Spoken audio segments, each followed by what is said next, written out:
the best analogy I can come up with is sort of Hemingway's writing style. Write a sentence and then find out whatever words you can take out of that sentence that aren't necessary to get it down to its very essence and as short as possible.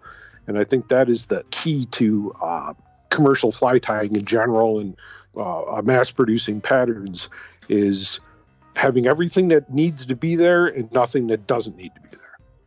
That was Nick Pionessa describing how to make a parachute dry more consistent. Dry fly tips and how to fish Nick's top 5 today on the Wet Fly Swing Fly Fishing Show. Welcome to the Wet Fly Swing Fly Fishing Show, where you discover tips, tricks, and tools from the leading names in fly fishing today. Hey, how's it going today? Thank you for stopping by the Fly Fishing Show. Please smash that subscribe button if you can, or it might be a follow button. Check it out on your app of choice. Just click down in that if you're new to the show and click subscribe. And double bonus today, if you share this episode, you will want to give me a shout out as well, because this is going to be an awesome episode, and I'd love to hear if you enjoyed it. Before we get started, let's hear from our sponsors. Trxstle designs, engineers, and manufactures industry-leading outdoor products and premium apparel. From their patented, game-changing telescopic fly rod carrier and their specialized waterproof cases and fly boxes, to their magnetic nipper system that are revolutionizing how people snip their line. Please head over to wetflyswing.com/Trxstle to get started today. That's wetflyswing.com/Trxstle. Trxstle to support this podcast and an amazing product and brand today. We are also presented today by Dette Flies. Dette Flies, established in 1928, is the oldest family-run fly shop in the world, in their 94th year now. Pretty amazing to have Dette on. Their mission has always been to connect and create great products for the fly fishing community. We've got more to come from Dette as well, so just want to jump into it and give a big virtual high five to Dette. If you get a chance, please give Dette a high five as well. You can head over to wetflyswing.com/Dette, and let's wrap this intro up and get into it. Nick Pionessa takes us on a journey today of becoming a full-time production fly tyer, and he's out in the northeast part of the country. We hear about a little bit out around the New York area, what it was like for him and what it's like now and what he focuses on, but he's covering things all around the country. Nick walks us through some of the most effective and requested dry fly patterns, how to make a steelhead shank, and his life tying and fishing steelhead and trout flies for a living. So, without further ado, here is Nick Pionessa. How's it going, Nick? It's going great, Dave. How are you doing?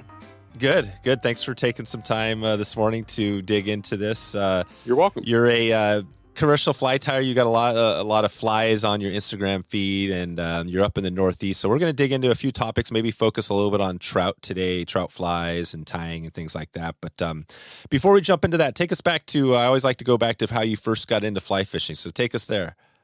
Well, probably the first times I fly fished was on a pond. One of my older brothers owned a little cabin on a pond, and I think probably to get us out of his hair more than anything, sent us out to the dock with a fly rod and some wet flies, and we backcasted and bent hooks on the boats behind us and everything else, and managed to drag a few bluegills and doing it.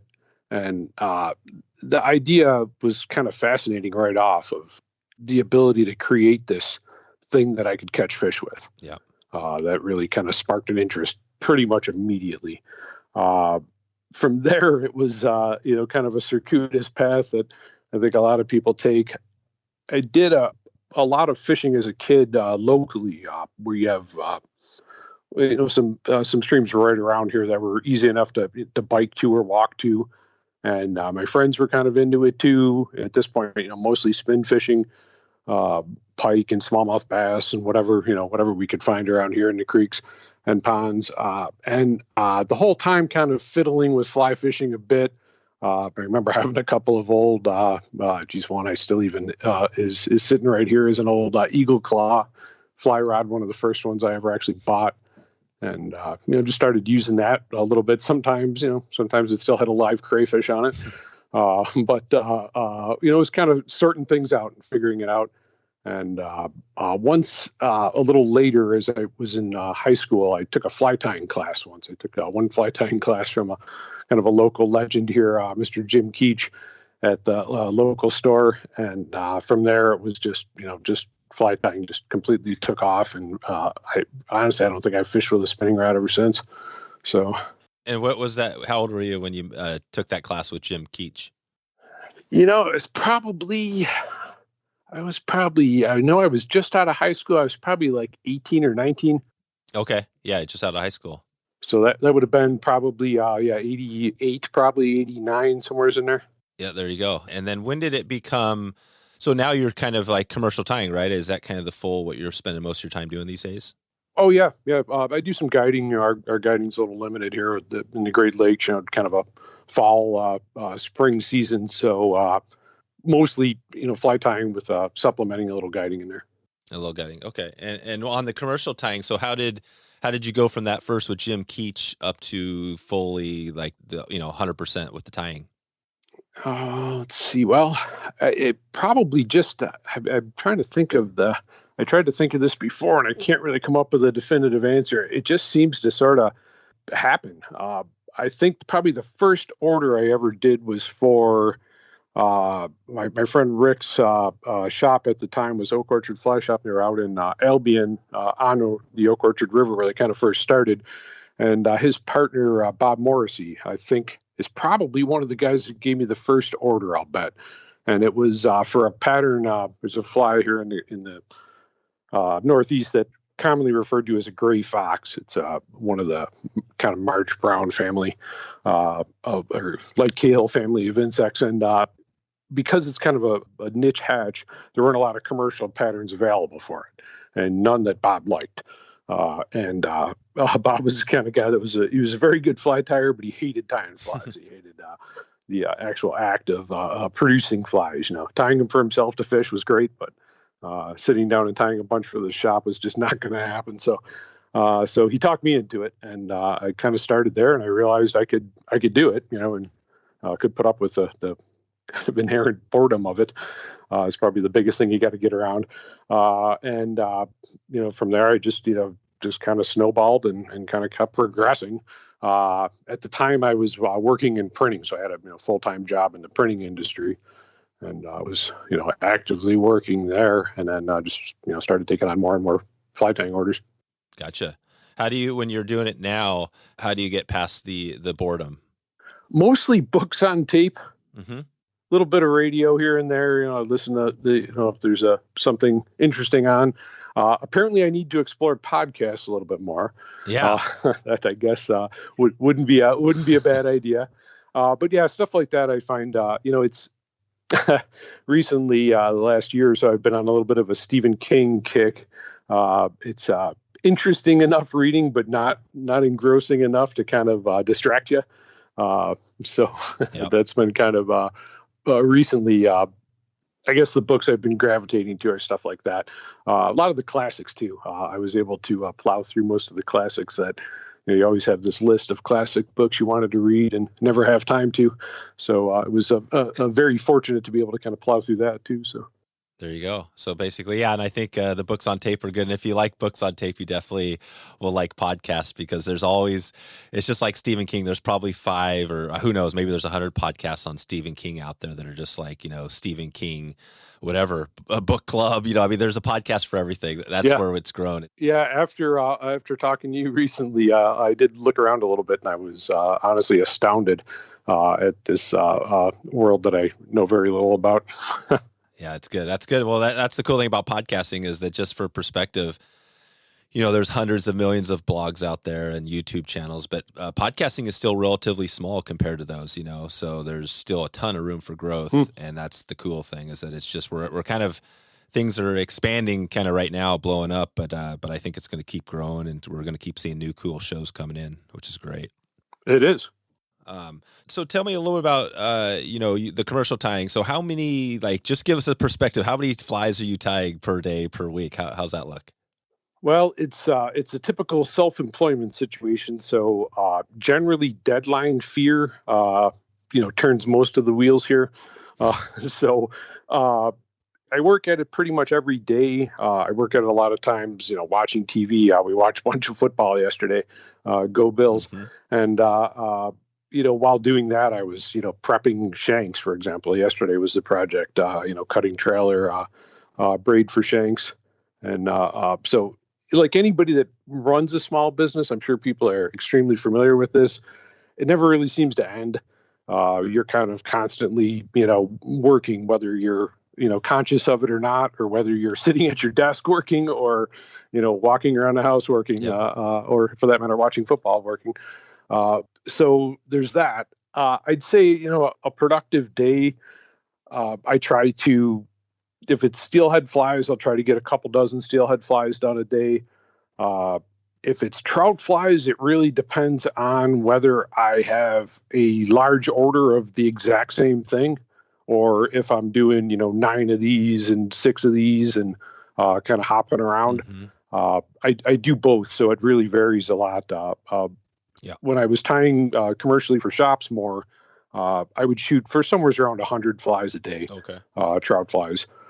And it's it's unbearable in a sense, and in another sense, it's kind of par for the course, or what you should be able to do. Yeah. Especially if you care to kind of put a roof over your head and that type of stuff too. And it really depends. As for me, it's most of my income. For a lot of people, it's a hobby, or it's a kind of side gig or something. So maybe efficiency isn't necessarily key, but from a commercial standpoint, the orders where you've got, 1,000 of the exact same thing to tie are the most boring, but the best money producers. So there's really, it's a hard thing to answer as far as kind of production per day. But really just trying to kind of, I'd say putting in, a solid 6 hours a day, almost every day. 6 hours a day. Yeah. And I remember I tied commercially quite a while ago, and I remember that was about the same. I always felt like 8 dozen, whatever, 8 to 10 dozen a day was pretty good. It was a really good day, and I you know what I mean. And you're tying all sorts of things. So are you tying kind of a little bit of everything? Talk about that, like on the trout flies. Who are you putting these orders now? If it's just trout flies, and are you tying a mix of dry flies and like nymphs and everything? Let's see. I'd say I probably tie the most dry fly. Yeah, unquestionably the most dry flies. I think it's probably a little bit of a mix of my customer base, a little bit of a mix of what I offer as well, and then sort of what I've kind of specialized in. And over the years, I've developed a bit of a customer base of people who realize that it's a funny situation in fly fishing. It's one thing that's always puzzled me is there's guys that are extremely into fly fishing that don't tie. Yeah. And a lot of times you find these guys that they're thinking about it exactly the same way I am. I see this bug emerging, I see what it's doing, I see how the fish are reacting to it, and I want something that looks like that and fits that, that imagination they have of what is actually happening there. But yet they're not really doing it themselves. So I've kind of developed this bit of a following over the years that I can sort of do that for people that don't tie, but have that very inquisitive, very sharp or mind for sharp details on what's going on out there. So a lot of my patterns now have kind of developed. It started off maybe as one thing that have kind of developed between customer preference and really kind of what we're seeing and what the fish are doing. And also, too, the fact that the little buggers learn about as fast we can change stuff. So, constantly evolving fly patterns, too, seems to be a real niche these days, too. Oh, yeah. And how do you do this? So if you have somebody coming in, describe that process. Somebody's coming in and they're saying, hey, I have this thing in my mind. How do you tease out what that fly looks like exactly?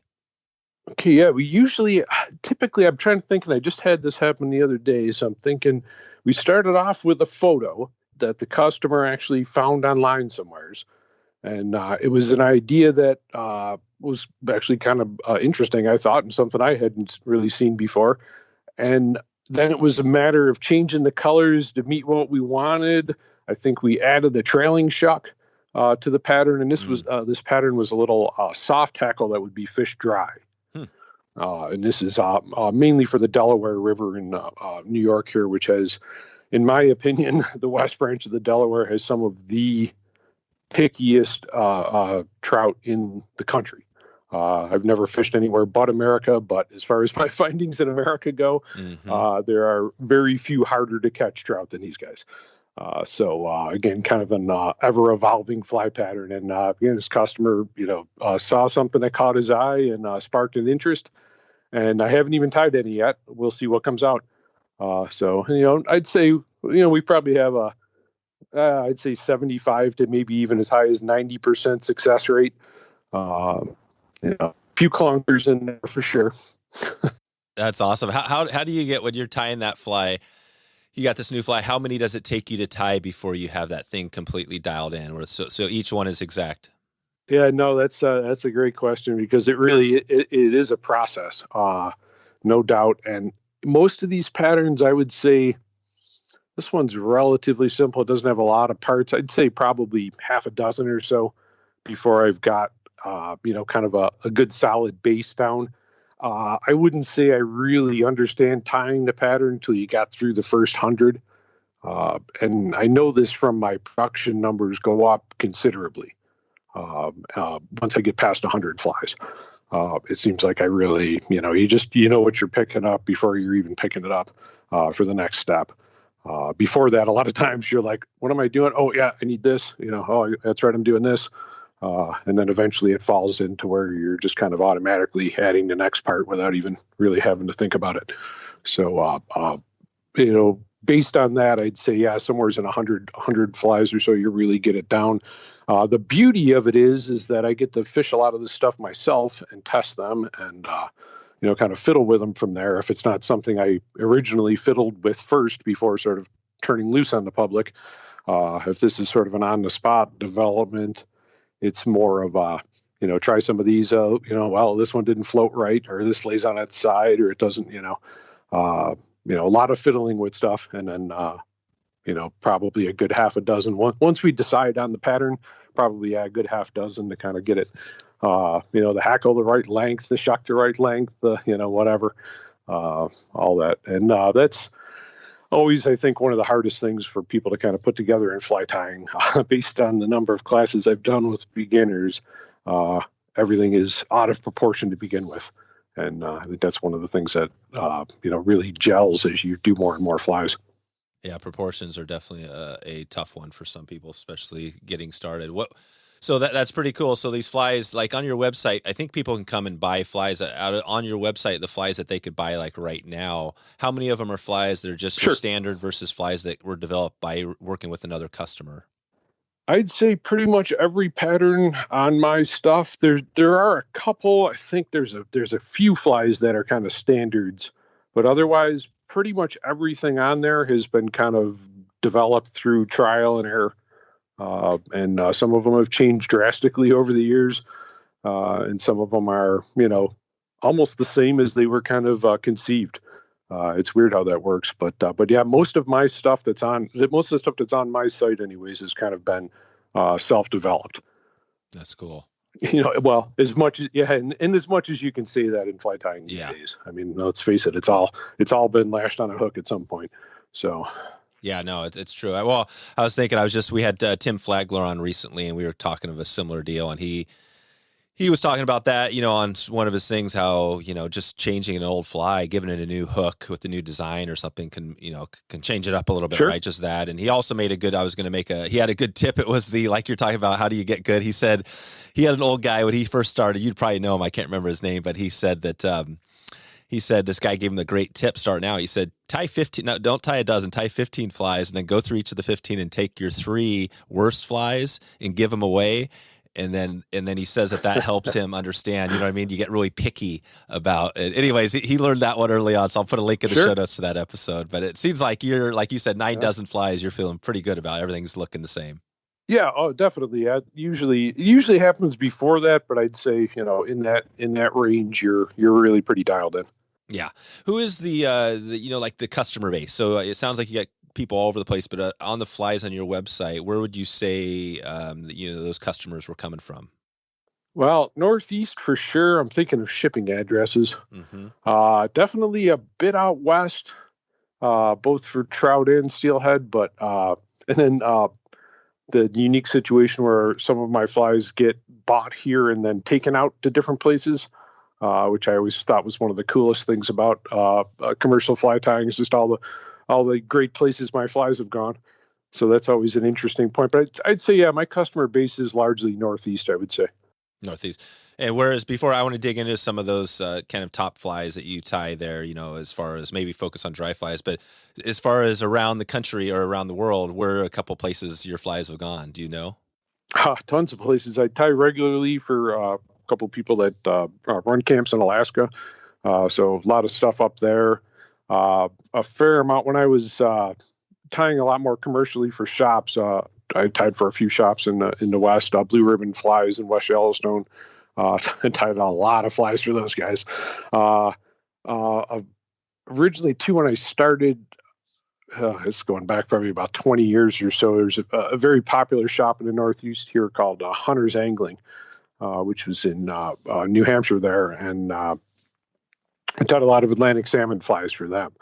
And that was really kind of interesting to see. A lot of those flies went to even South America for the sea trout. Oh, wow. And then some Norway and European waters. And, of course, maritime Canada. So my flies have definitely traveled much more extensively than I have. That's cool. Yeah, it really is. What are let's go to dry flies for a little bit as far as your top flies, something you get a lot of requests for. It sounds like you get a lot of different requests for little variations, but if you had to say, kind of a top, 10 list of flies, do you have some regular flies, or is it just like all over the board? I'd say, I'm trying to think of last year here. I'm just getting started on trout stuff for this year. So I'd say based on last year, probably the most popular fly of my own kind of creation is a fly called the Peacock Emerger, which is a bit of a half and half emerger. Really originally designed on the sulfur hatch. We have a super fussy little spring creek here that the fish are just evil as far as fooling them, and unfortunately small on top of it. So it's a very humbling place, and I owe a large amount of my knowledge to that place. It's just a great testing ground, but it gets a tremendous sulfur hatch. It doesn't get a wide range of hatches, but it gets a tremendous sulfur hatch. So most of my sulfur patterns have been worked out over there. And this Peacock Emerger in particular, it imitates that stage and it's mostly on ephemerella species mayflies, but it does happen with some other ones too, but where they hatch right into film. And essentially the little nymph swims up, jams his head through the surface and uses that nymph exoskeleton as kind of a manhole to crawl out of onto the surface of the water. And that takes, it takes a little bit of time, depending on the weather and temperature and humidity and all, for them to pull that off. Some bugs, if the temperature's good and stuff, they bust right out and they're gone. Other ones struggle more. And one day in particular, I watched a fish that looked like he was eating nothing. And this is, a huge sulfur hatch. I mean, there's bugs flopping around, fish are jumping out of the water and trying to grab them out of the air. It's just, going bonkers. And this fish, the biggest fish out there, is backing up and then eating stuff that I can't see. So what he was doing was waiting for this nymph to slam into the surface, get trapped for a second, and eat every one of them. The smaller fish are chasing the emergers and, throwing themselves out of the water and, snatching at duns that are getting away in front of them. And this guy probably ate every single bug that he moved for. And what I did was I watched him from the side I was on, the sort of fishing side. It's a creek where it's kind of open on one side and very brushy on the other side. So then I went up across the bridge, went over to the other side where I could see him closer. And a couple times just before he rose, I saw a little white kind of speck appear. And I guess that was the folded wing of the sulfur starting to poke out of the shuck. And then he would eat it. So based on that, I started thinking about this, half and half emergence thing. And, tied a fly, went back the next day, Did not catch him, but got a couple looks from him. Went back, fiddled with it some more. A few days later, went back and did end up catching him.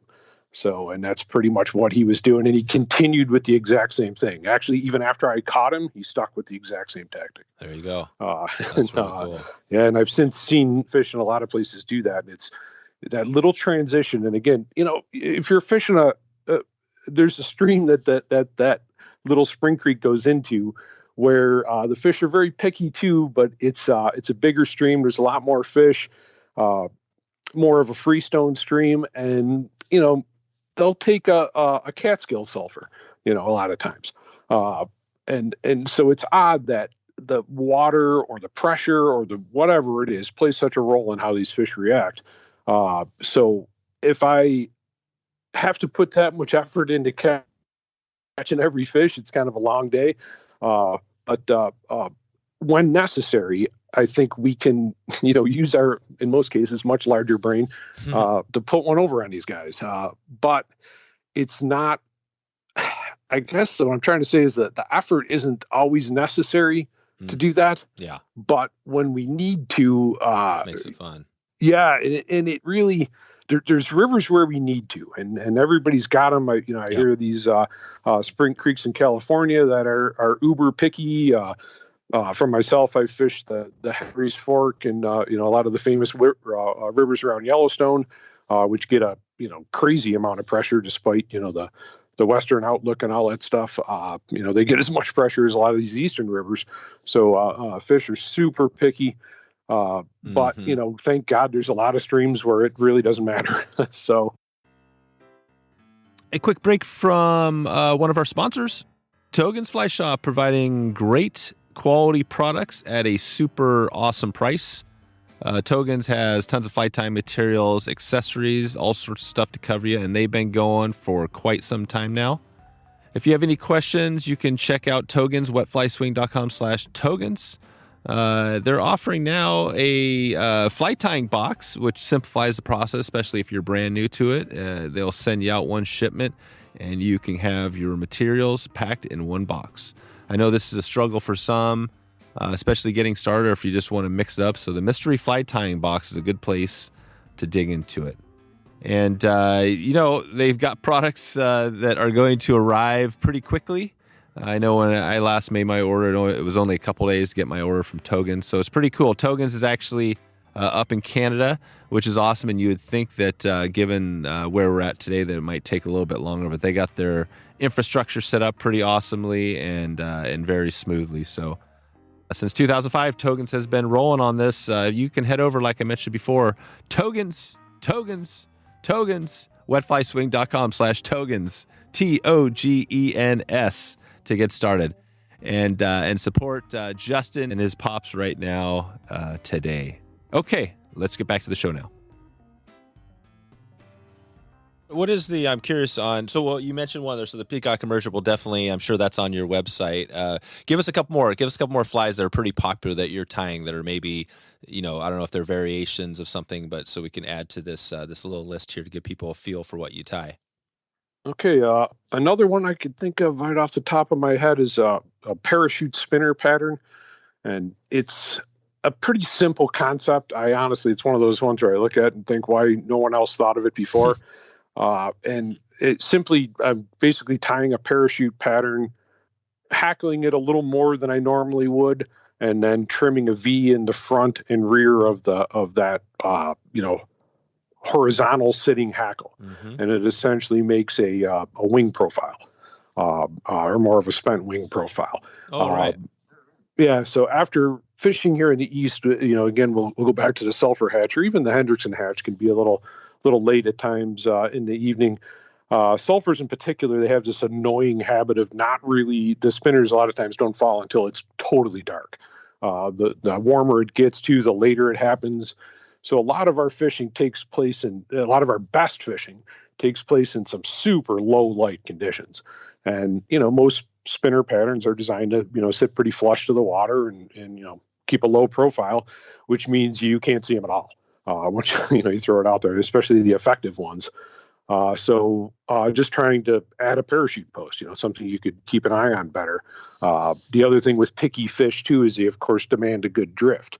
On spinners in particular, they will get a very narrow lane.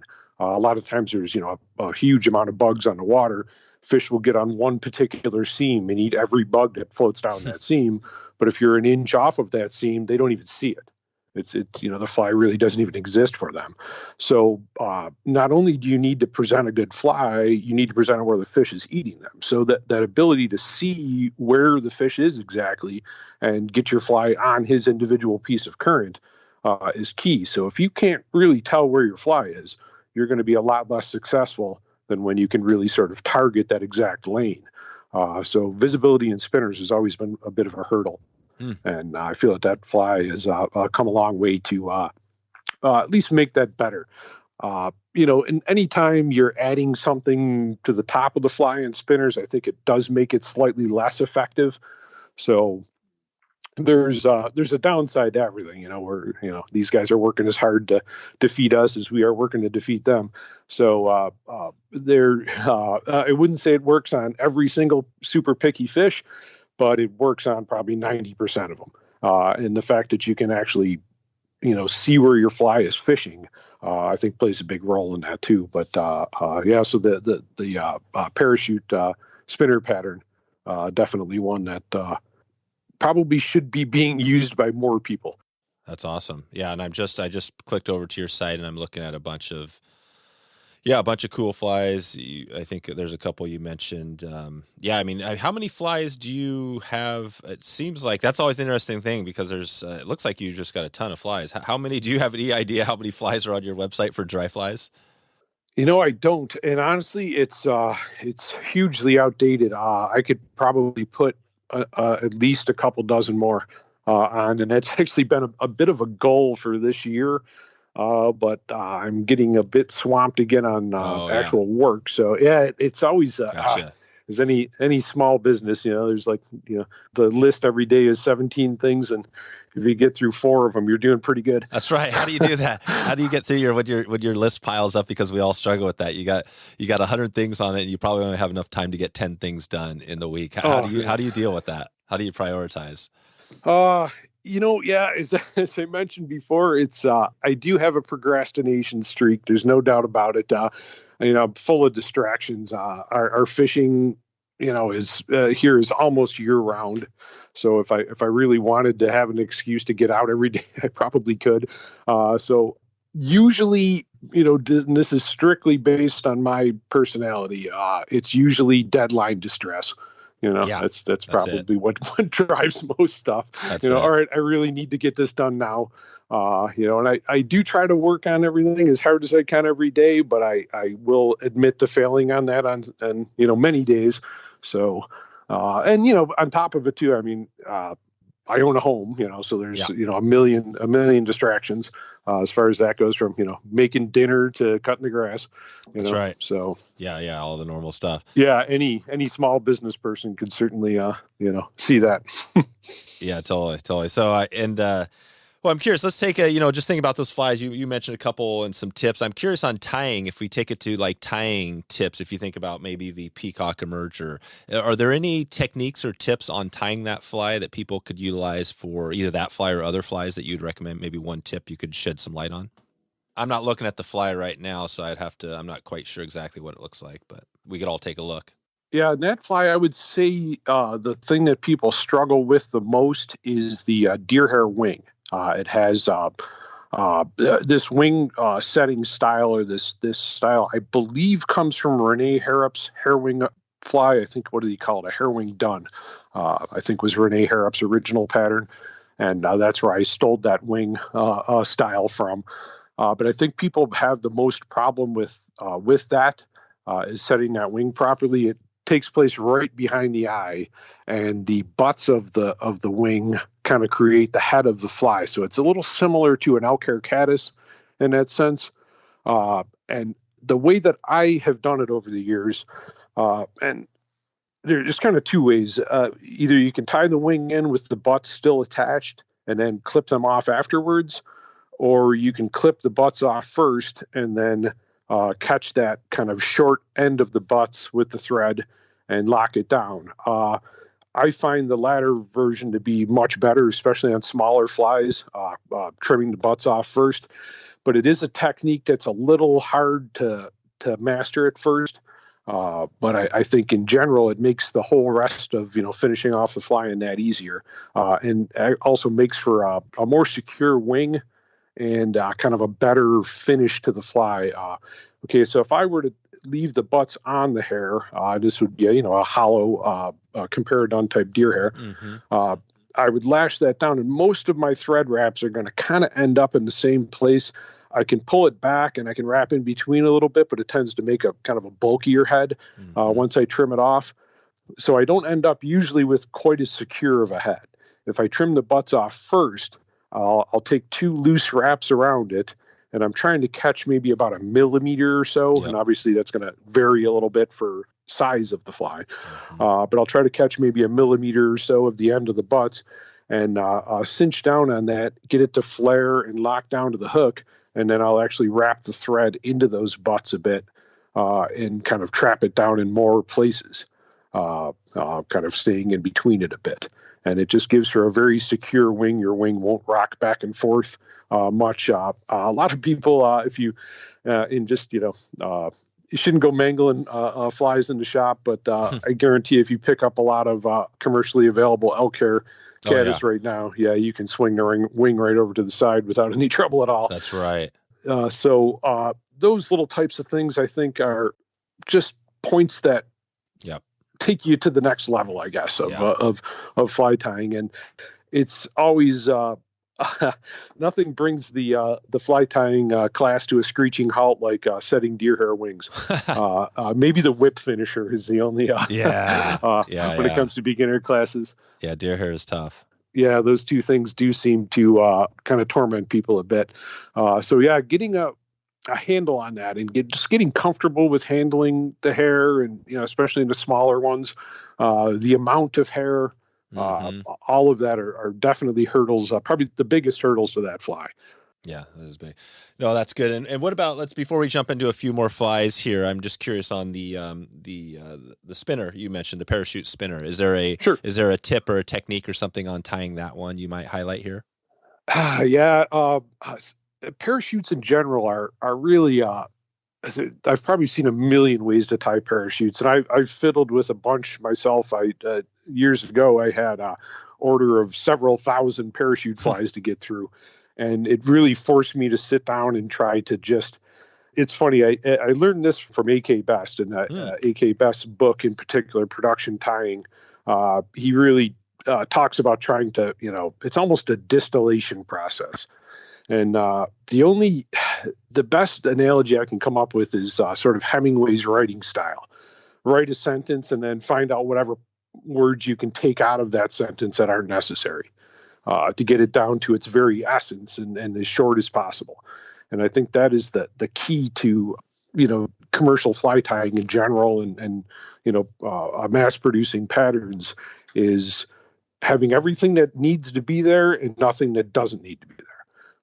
And that comes to the technique of tying as well as the parts and everything else. So I sat down and really fiddled with parachutes for a long time. And I did do I think at the time, I did it on Facebook. I'm not really on Facebook anymore, but I did do a tying tutorial on my parachute technique somewhere. Oh, nice. It might even be on Instagram.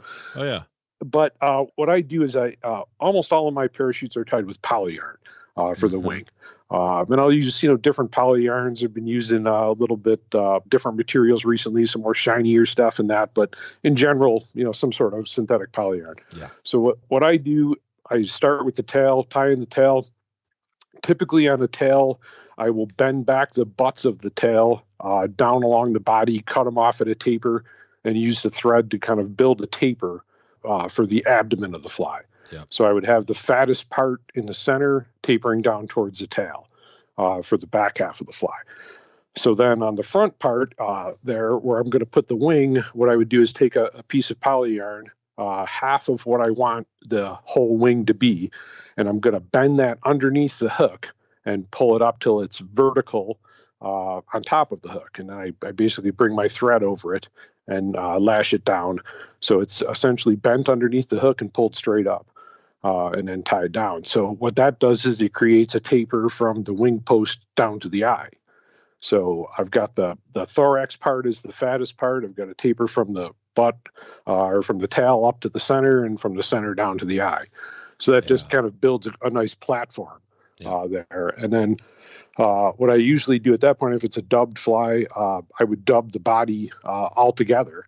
And then I tie in the hackle vertically on the post. So my hackle would be tied in by the butt, sticking straight up, parallel with the post. Bring my thread back to the eye, kind of around the dubbing. And I can even, if it's a bigger pattern where you've got to make a couple turns, I'll put a little more dubbing on the thread just to hide the thread.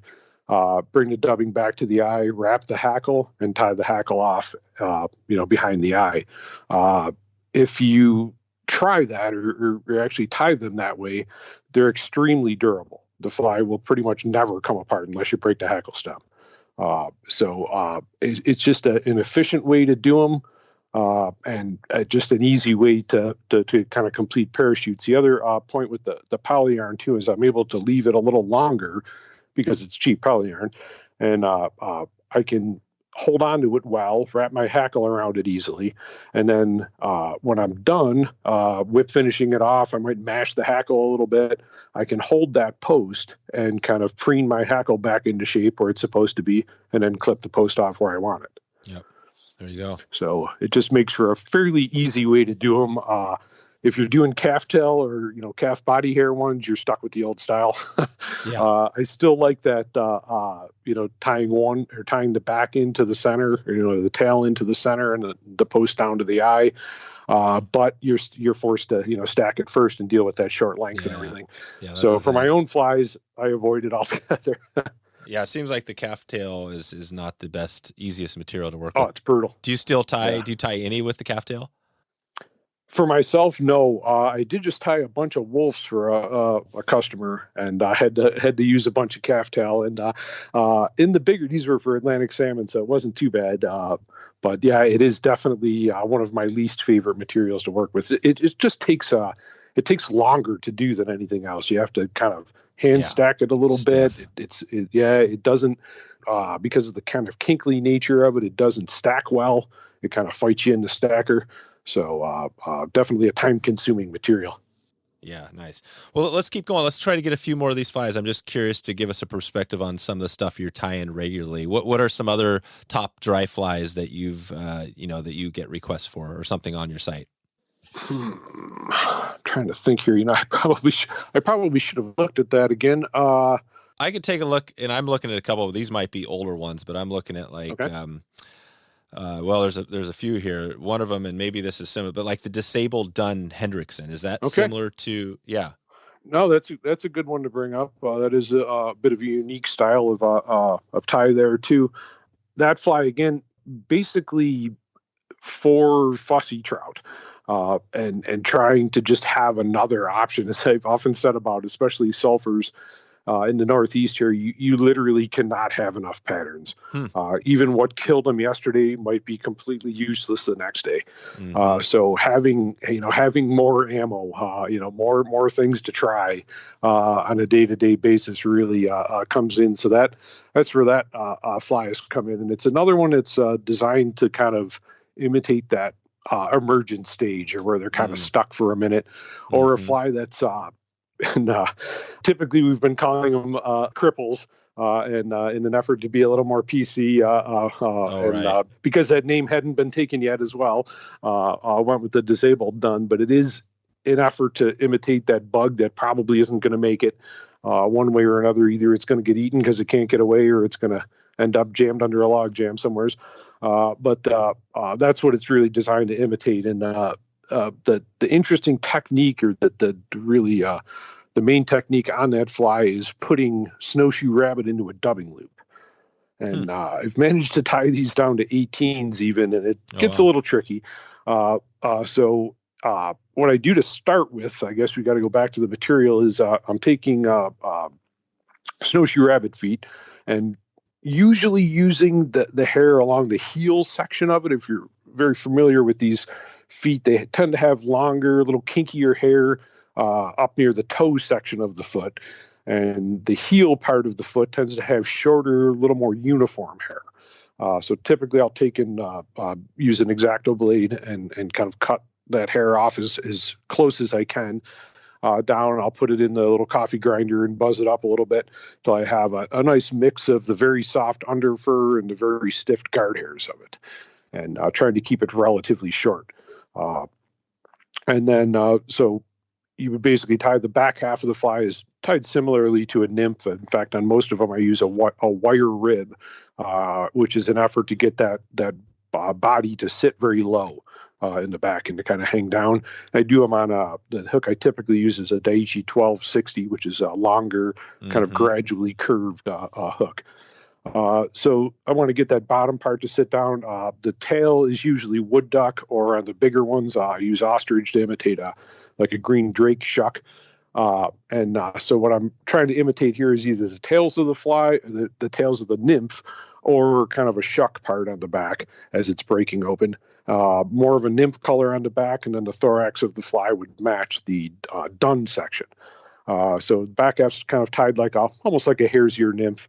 I'm pretty much using hare's ear type dubbing, a little bit different in color scheme, but along those lines, ribbing it, and then tying in a deer hair wing like you would tie in a comparadon. Yeah. So the deer hair wing is kind of centered in the thorax part. And then I do make a little short, maybe 2-inch long dubbing loop, and this is done with the same 8/0 tying thread that I'm using, so you got to be somewhat delicate with it. I've tried using heavier thread, and I don't like the performance as much, so I've just learned to kind of be delicate with the 8/0, but doing dubbing loops in 8/0 thread is a little bit of a challenge. You have to have a bit of a finesse. But anyway, so I'd load up about 1.5 inches or so of hair in that loop, and I'm trying to keep the hair very thin. Essentially what I'm trying to make is a hair hackle. Once I spin that up, I'm going to have it, and actually what I'll do is put the hair in the loop and then trim it off. So I'm keeping it pretty flat in the loop, and then I'll trim off the tips of it and try to get it about the length I want before I spin it up. Then when I spin it, I'm essentially making kind of a hair hackle. And then I'm going to wrap that up from the back, kind of go past the wing and tie it off in the front. And it does that great job of floating the fly, very good job of like trapping air bubbles and stuff when you false cast. And it's kind of a proven shape. We're basically talking comparadon or sparkle dun shape. So that's a very proven, very effective shape. And then just adding a little bit of kind of diffusion to the area where stuff's going on, in the thoughts that it looks like just kind of a messy emergence or a thorax, a busted shuck or as they're trying to climb out. So that's right. Well, what is on the comparadon wing? Does it matter if it's, kind of going backwards a little bit or straight up versus forward? Because you kind of see a little bit looks like this one's going back a little bit. Yep. On those flies, the wing is tied with the butts forward on that fly. That's a good point to notice, Dave. It is tied more like that hair wing style. Comparadons are, in my opinion, always tied with the butts in the back. I tried to fight that for a while years ago. I have no idea. It seems backwards.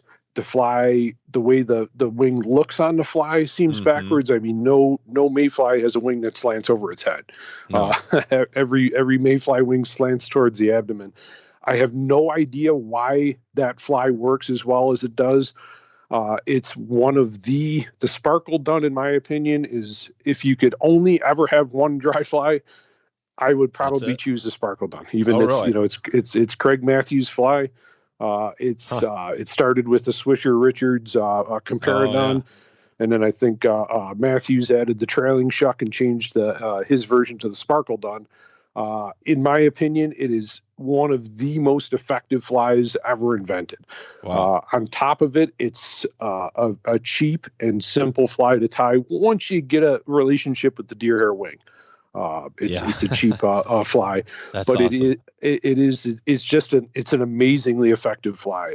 If people listening to this are not using it on pressured fish, do yourself a favor and try some, especially the shuck version, the Sparkle Dun, an amazingly effective dry fly.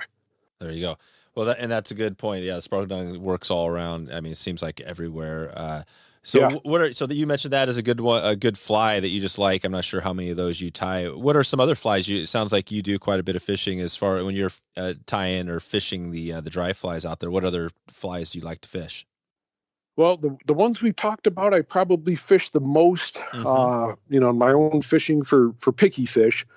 A couple other flies that I probably use in Western New York here, we have some of these creeks that are, spring creeks to limestoney kind of streams, which are pretty difficult, from a selective fish standpoint. And then we have a lot of small wild streams that are super spooky. The fish are like very hard to approach at times. They're very, very small water, very spooky fish.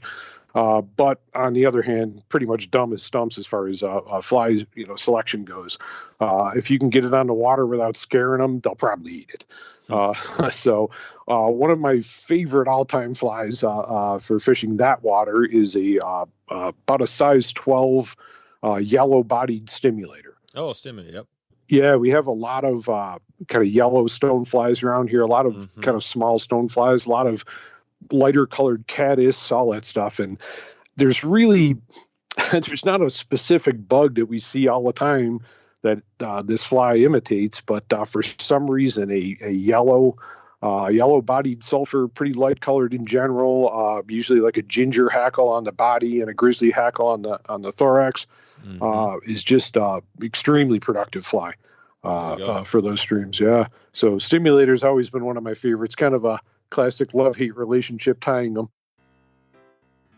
One last quick break for our final sponsor today. They're back, baby. They're back. Fly Fishing Film Tour is back. Don't miss this year's 2022 F3T as it returns to theaters near you. Another amazing season. This is really some cool stuff that I remember back to my first session at F3T. And not only do you get a lot of the guests that you've heard on this podcast to see some of their videos, like Captain Jack Productions. I'm not sure if Nick has anything going this year, but it's just some of the best basically film out there as far as fly fishing. And it's kind of like that Warren Miller style of coolness and diversity. So yeah, this is awesome. It's a good place to take your friends or family or yourself. Head out there and you can go to a special event, grab a beer, sit back, relax. Given that there's no COVID outbreak, obviously. But kidding aside, get out there and do it. Let's put this behind us and let's jump into F3T full on and support them. Please head over to wetflyswing.com/F3T to show your support for this podcast and get your inspiration for your next big trip right now. That's it. Let's do this. Wetflyswing.com/F3T, or you can just head over to flyfilmtour.com. Booyah! Okay, back to the show. Give us a tip on that. Is that all about having the right hackle, or how do you tie a good stimulator? Because sometimes you see those that are nice and thin and sometimes even flattened and stuff like that. But how do you make one that isn't just bulky and nasty looking? Well, the main, it's funny. Sometimes these flies are invented and then I blame Umpqua personally. Let's just go right there. But a lot of times these flies get commercialized and they tend to lose the points that they originally succeeded with. A glaring example I can think of right off the bat is the fly that everyone knows as the Thorax, which I believe is credited to Mike Lawson from Henry's Fork Anglers there originally. Bears almost zero resemblance to Vince Marinaro's original Thorax pattern, which was designed specifically to look like the way a mayfly sit on the water. And these flies are almost unrecognizable one to the other. Yet they have the same name. And I think when that happened, it was, of course, not that Lawson's pattern is a bad pattern. It's just that it is kind of been refined down so much that it really doesn't even bear any resemblance to the original. And I think at the expense of some of the good points of the original, which were mainly the exact way it sat on the water more than the actual look of the fly. Marinaro was very concerned with the impression flies made. a lot more than the actual pattern of the fly. So trying to sort of look at it from the fish's viewpoint a little bit. So I think at times we can sort of, maybe outwit ourselves a little bit, simplifying things. So you definitely have to be cognizant of that, to not, in the distillation process, to not remove the key elements. Yeah. In any pattern really. So, but as far as concerns the actual, the stimulator itself and tying it, the point of that is that rear hackle should be at most about the gap of the hook. And that's kind of a key element to getting that fly to sit properly. You don't want a long hackle on the back. And it was the reason originally it was tied with two hackles. So that the front hackle should be kind of normal dry fly hackle. And that really affects the way the fly sits. So that's one key. And then the other one, I think, is getting the proportion right of thorax to body. And it should be a little closer to half than a third. I think most people think it's about a third. If you try to tie them at about a third, you'll find that your front gets short in a hurry. So I think if you start off, thinking it about halfway, you'll probably creep towards 5/8, which is probably about where it should be. So. Yep. And then there's plenty of, is it deer hair or elk hair on that thing? Probably depends. I think the original was elk. But I'll use whatever myself, more on color than anything.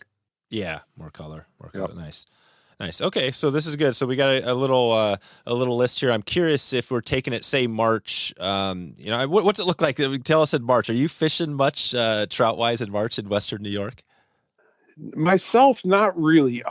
Probably a little bit. If I did go anywhere, it would be to a spring creek here that gets a pretty good midge hatch. Mm-hmm. That would be about it. I personally don't take a lot of pleasure in nymphing for trout anymore. It's just not something I really enjoy. And, before the politics even gets a chance to enter into this, I base my fishing on what I like to do, what I personally enjoy to do when I'm on the stream. I think every angler should do that exact same thing. Yeah. Don't listen to your friends. Don't listen to whatever else, nymphing's bad. Dry flies are snobs, whatever. I mean, fish, that's the whole idea of going fishing, is to enjoy yourself. Go out and enjoy yourself. Fish the way you like to fish.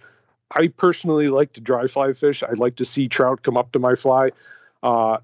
If I have to nymph, I do enjoy some sight fishing, nymphing.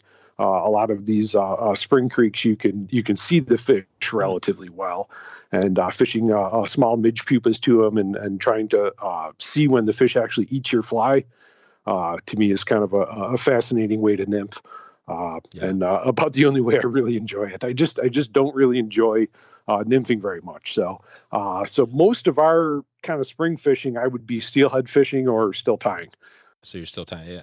And that's a good note on the Paul. We had a recent listener ask me, or we were talking about new episodes, and he said do one on the New York area. I think he was thinking about the Salmon River, of explain the different types of steelhead, like you got people flossing out there. I guess you got all sorts of different things. And he said, he says it's a big challenge for people new, because he said there's this one guy who went out on a guide trip. He was brand new to steelheading, went with a guide who basically taught him how to floss. Sure. And then he got out there and he was just flossing all the time. And then he didn't even know that some people look down at that. You know what I mean? So I think just clarifying for especially people new to it, like what is I don't even know acceptable, but I think you say it the best. Like whatever you're having a good time doing, just do that, right? As long as it's legal, what's wrong with doing that sort of thing? Oh yeah, absolutely. Yeah. And I guess I should, these days I probably should put a legality or ethics clause on that.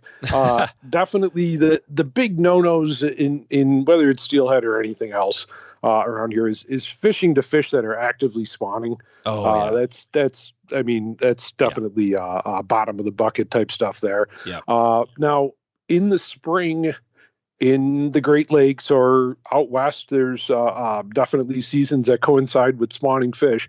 If you're swinging a fly down a run and you happen to hook a hen that's bearing eggs, or even is dumping eggs occasionally happens, I don't consider that to be the angler's fault. If you're targeting gravelly, shallow areas where you can see fish spawning and you're, kind of working that stuff, that's, definitely getting off the ethics bandwagon a little bit there.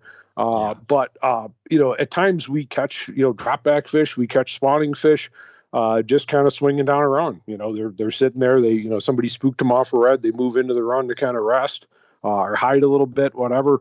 So that type of stuff happens. I don't think that's bad. It's kind of inadvertent, but on the other hand, if I go out in the spring, I'll see a lot of guys walking around in their riffles with, 3 feet of fly line hanging out of the rod tip. And they're basically like looking for fish to cast to. Right. Now those are fish that are, actively up on the gravel spawning. Yeah. That's bad. Definitely. Yeah, it's just not a good thing to do. It's not an ethical thing to do. No, definitely not. As far as that goes. But yeah, that's probably the biggest no. Obviously, outright snagging fish. Honestly, Dave, a couple weeks ago, I was fishing a stream here, and I snagged one with a swung fly. I completely water was kind of low. I was using an unweighted rig. I had a size 10 bugger with a cone on it, so very small fly, very little weight, and I ended up hooking one basically in the adipose fin. Oh, a steelhead? Yeah, so I'm sure I just kind of swung it across its back, and ended up, it found a spot to grab, and it honestly, it felt just like a take too. The fly was just starting to straighten out at the end, and felt a little thump and fish on, and and then all of a sudden I'm like, oh, this feels weird, and then he's flailing all over the place. So there you go. Yeah, tough to land. But so stuff happens. But if you're out there, again, walking around with a couple feet of fly line out looking for fish, yeah, you're being unethical. So I guess just a little touch on that. That's a good reminder. And you mentioned steelhead. Just for a quick second, I'm curious on steelhead flies. What's your, I know you tie a lot of steelhead flies out there. What's your number one most, like right now, what are you tying most of for steelhead flies? Probably the pattern I've tied the most the last couple of years is a pattern called a Bill Spey, which is it's a Spey fly, but it's do you want to go into this? I mean, is this if we have to do a whole episode, maybe we could wait on it. But if you could maybe do it in a few minutes, then yeah.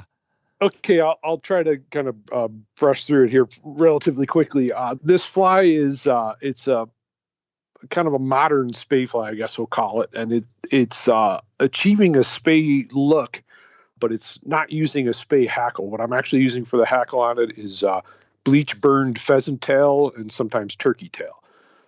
So these are fibers that have been put in bleach enough to burn the little rachias off them that make them grip together like Velcro. So these are now fibers that are loose and won't cling together. So essentially what you do is you tie in a section of dubbing, and then you tie in a clump of pheasant tail by the butts, work it around the hook as much as you want, lash them down good, tie another section of dubbing, tie another section of pheasant tail. So when you're done, it looks like a hackle is palmered up the body. Well, this allows me to create effective, durable Spey flies, but not using the kind of regular materials for them, which typically we're using a material that is a goose shoulder feather, which has also been burned in bleach to achieve that same kind of heron-like, texture to it, and where the fibers won't stick together. But they're kind of a poor substitute. In this country, blue heron, great blue heron, is still illegal to use. There is some use of gray heron, which is from Europe, which is harvested at times. So there is some of that around. Gray heron, honestly, is kind of a poor substitute too. Tends to be very long fibers. Great blue heron, there's an obvious reason that was Spey hackle. It's by far the most impressive Spey hackle. We have blue-eared pheasant too, which does a decent job, but tends to be kind of short-stemmed, so very hard to palmer over much of a body. If you're lucky, you can get 2 or 3 turns on a palmer with blue-eared pheasant. So this fly was designed basically to be able to tie Spey flies without having to, sort of kill ourselves to come up with hackle. And there you go. It's typically has either a bronze mallard or recently I use a feather wing version of it for the most part. And just a very buggy fly, good low water fly.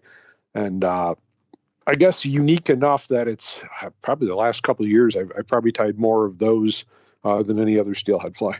Yeah, it's a good looking fly. I'm looking at it now, and you have what's the feather wing on top? Usually either a dyed grizzly or a Cree hackle, depending on what I can get. I tend to go through a lot of it, and honestly, if there's any bird raiser guys out there, get us more hackle with round tips.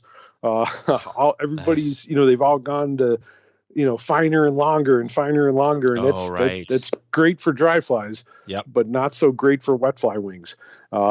So we need some more. There's a few around. One in New York here, Collins Hackle. That I was just looking around because I'm getting low, and it seems like he's got a few more of those kind of old school birds. But yeah, we could use a little more round tipped wet fly hackle.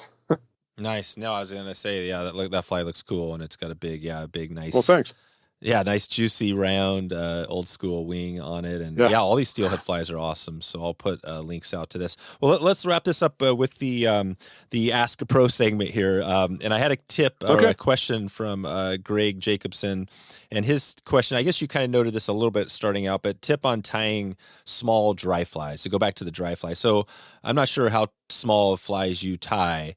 But that's a challenge, right? Depending on the fly, tying a 18 or 20 or even smaller. What would be one tip you say if somebody's struggling with tying small dry flies? I'd say right off the bat with tying small flies is proper magnification or proper visibility. I'm 52 at this point, so glasses are key to everything. I don't know how old you are, Dave, but it's right behind you. Yeah, you got about a mid-40s cliff there. You're going to fall off into can't see anything up close. So number one, being able to see what you're doing. If you can't see the details, you're going to be terrible at this. And whether you need to wear the full, journey to the center of the earth glasses, or you can get away with reading glasses, whatever. But you're definitely going to need something to be able to see well. Second thing would be proper thread. Typically, your 8.0 uni is going to be kind of bulky for this stuff. And it depends on the fly. If you need that strength, I'll give a little plug here to Veevus. Get yourself some Veevus 16.0. Unbelievably good thread in the smaller diameters in particular. So yeah, good thread. And then, just trying to, if you're a beginner tyer, probably use half of what you started with. As far as the material, like if you're cutting off a section of dubbing to put in or whatever, you're starting with some dubbing, you probably have twice what you need. So try to keep everything as thin as possible. In this, I'm going to throw this tip out unsolicited in all aspects of dry fly tying. Do yourself a favor and get some good photos of the actual bug you're trying to make a fly pattern of. I cannot stress that enough. My dry fly tying in particular was on an exact curve with my ability to shoot macro on SLR cameras. It's an unbelievable parallel. You will learn 100 times more looking at a good photo. Look at, I've got a bunch of photos around of flies. Ted Fosaglia comes to mind right off for the Northeast. Look at photos of the bugs you're trying to imitate. You'll be shocked. Everybody thinks the mayfly has a rib that's darker than the abdomen. If you look at any mayfly, there's literally one mayfly where the segments, the segment line is darker than the body. Almost every mayfly, the segment line is lighter colored than the actual body segment. Show me a dry fly that's tied that way. There you go. It really, there's something we're trying to imitate. Be as familiar as you possibly can be with what you're trying to imitate. Yeah, that's a great tip. And on the a little bonus tip here, I'm curious on the steelhead. We could either talk about the bills or the fly or any like steelhead in general. And it looks like you tied it on a tube fly. Do you tie? Maybe start there. Do you tie a lot of tubes? Then also give us a steelhead tying tip. I do tie a fair amount of tubes. I think some patterns just kind of look a little better on a tube. Some look a little better on shanks. I think if I'm thinking back on the last couple of years, I'm probably 50-50 for customers. A lot more shanks. I started making my own shanks a few years ago, mainly because I thought the commercial ones were terrible and massively overpriced. So I started doing it myself. So at this point, I probably do a few more shanks than I do tubes, but it's fairly close. Let's see, on tying tips for steelhead. Let's see. And on your, as you think about that, I'm just looking at, so how do you, when you make your own custom shanks, this is just literally kind of, describe that, how you do that. Well, I'm starting off with stainless wire, and then essentially bending it. You have to kind of work through the formula of how long you want each part of the bend. You essentially have three parts, the main part, and two return wires that are bent back, one from the back and one from the front. So kind of figuring out how you want that to all lay out.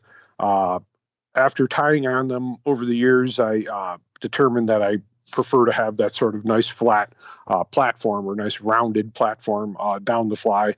So the way I designed mine is the return wire from the eye goes all the way back to the back of the fly, or the back of the shank, in order to have a smooth transition there, so we don't have a big drop off somewhere. And then the return wire that starts from is bent from the rear of the shank, comes up underneath the shank and ends at about a point where you would sort of end the body on your fly and begin adding hackles and whatever from there. And setting the wing. So mostly an attempt to kind of smooth off what was the lumpy parts of other commercially available shanks there. So essentially I'm taking a length of wire, bending it, forming an eye on one end, and then bending it, forming an eye on the other end. And typically either bending that up or down, or even straight, depending on the type of shanks. And I do kind of standard steelhead shanks, and then shanks for streamers that have a little bit bigger eyes. Of course, the articulated streamers are so popular these days. So shanks that work in conjunction with a hook, or using multiple shanks together, having a little bit bigger eye tends to make them not hang up as much. There you go. And I was just thinking on the tip, you mentioned the burning the hackle to imitate. Kind of this, but so there's that, but also the so if you're putting that hackle wing on top, how do you get that? Give us a tip there. How do you get that to stand up straight and not bend on you and be durable? Well, the main thing is using the right size feathers. You're using mostly the larger feathers on a cape. Pretty much all, well, I shouldn't say that. I guess I do use some saddle too, but you're typically using feathers that have pretty good stems. And that shouldn't be anything to kind of, shy away from. You want fairly good, robust stems. The main, in any steelhead wing or, salmon fly wing type of thing, most of the trick to it is in the pre-tying. It's before you even tie it. It's the kind of manipulation of that feather to where it's easy to tie in. So by the time I tie them in, they pretty much just sit right where they're supposed to. So what I would do is I take two feathers that I think are matched. I put them together the way that they're going to sit. So that's going to be inside to inside. So the outside of each feather is on the outside. Pinch them together, check them for length. I clip off the stem. And then what I do is kind of pull right at where I clipped it off. There's going to be, fibers there. And I'll pull usually 3 or 4 of those fibers out perpendicular to the shank, and then I trim those off with the scissors. And this is another it's something I do with dry fly hackle too. If you pull those fibers off, you now created a very slippery stem that can pull out from under thread very easily. But if you cut those fibers off, you created either 3 or 4 little bumps there that are actually going to grab your thread and make it almost impossible to pull that wing out from underneath.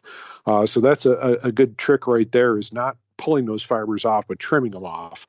And then from there, I hold the wing in the position it's going to go on to fly. And on these types of flies, it's the old Sid Glasso technique of they're sort of tented. So they're kind of pitched in towards the center of the fly a little bit.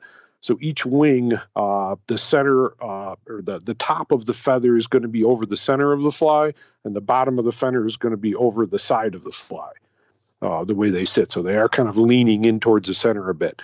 So what I would do is hold that feather in the position I wanted to, and then I'm grabbing that cut off piece of stem with a pair of flat jawed pliers. And that plier is going to mash the stem flat. And then from there, so I'm holding the pliers in my right hand. I have the feather in my left hand. Put it in the pliers, mash it flat, and then I'm going to twist that stem a little bit to get it in the right sitting position. So some of them, most of the time, if you're using a neck hackle, it'll squash almost in that position, just because of the shape of the stem to begin with. But some of them need a little bit of manipulation, so you got to kind of twist them a little bit. And then the final step is to take the whole feather and push it towards the pliers while the bud is pinched in the pliers, and that puts a little bit of a crook in it, and that allows it to kind of go up and then back. So you've actually put a little bit of a bump in there, and that just makes your wings sit a little bit better. So nice. That's a killer. Yeah. Thanks for walking us through that. That's an awesome tip for sure. No problem. I hope it made sense. Yeah, no, it did. It did. Good. So, good. Well, I guess we put together a show here, Nick. We've got, definitely some good tips here. Anything else you want to leave before we head out of here? It feels like, you've got people, if they want to connect with you, just head to your website, or where should we send them if they want to connect with you and get some flies? Oh, yeah. The website's great.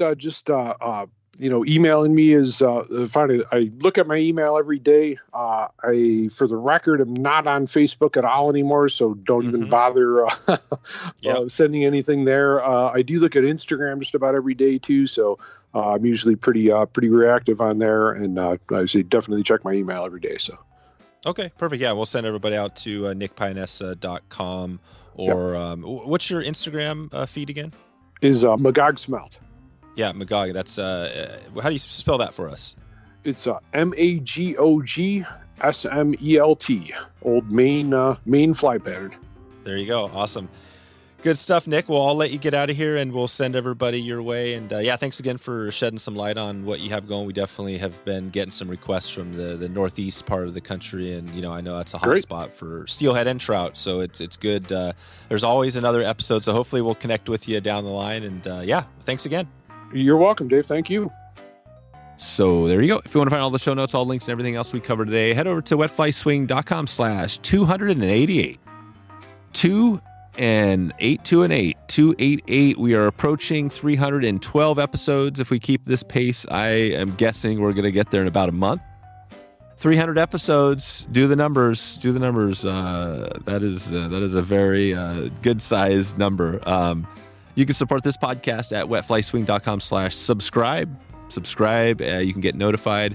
And I mentioned that earlier about subscribing to the podcast app. And obviously that's a pretty easy way to do it because a lot of people listen on the app. But if you go to wetflyswing.com and just click in the sidebar or anywhere on there and subscribe to what we have there at the website, you'll get some bonus content, some bonus updates. There's some stuff there that we do when we have new things coming out, new trips, new products. Maybe we have a new product coming out this year.